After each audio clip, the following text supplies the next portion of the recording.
Mobile data తొందరగా అయిపోతుందా? ఇది రెగ్యులర్గా మన ఫ్రెండ్స్ దగ్గర కానీ లేదా మన ఫాదర్ దగ్గర కానీ మన మదర్ దగ్గర కానీ ఇది రెగ్యులర్గా వింటూ ఉంటాం.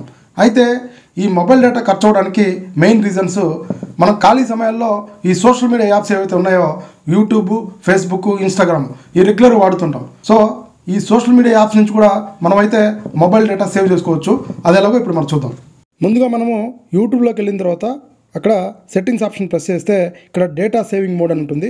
దీన్ని ప్రెస్ చేయగానే ఇది ఆఫ్లో ఉంటుంది. సో ఇది ఆన్ చేసుకోండి. మన డేటా అయితే కొంతమేర సేఫ్ సైడ్లో ఉంటుంది. సెకండ్ టిప్ వచ్చేసి ఇన్స్టాగ్రామ్ అకౌంట్ ఓపెన్ చేసి పైన 3 లైన్స్ ప్రెస్ చేయగానే కిందకి వెళ్తే data usage and media quality ఉంటుంది. సో ఇక్కడ డేటా సేవర్ ఆప్షన్ ఆన్ చేసుకోండి. ఇది ఆన్ చేసుకుంటే కొంతమేర మన డేటా అయితే ఇక్కడ సేవ్ అవుతుంది. అలాగే థర్డ్ టిప్ వచ్చేసి ఫేస్బుక్ ఓపెన్ చేసిన తర్వాత ఇక్కడ మన ఐకాన్ ఓపెన్ చేయగానే ఇక్కడ సెట్టింగ్ ఆప్షన్ ప్రెస్ చేయండి. సెట్టింగ్లోకి వెళ్తే ఇక్కడ మీడియా బటన్ ప్రెస్ చేయండి. మీడియా బటన్ ప్రెస్ చేయగానే ఇక్కడ డేటా సేవర్ ఆఫ్లో ఉంటుంది. సో దీన్ని ఎనేబుల్ చేసుకోండి. ఈ ఫేస్బుక్ నుంచి కూడా మన డేటా అయితే కొంతమేర సేవ్ అవుతుంది.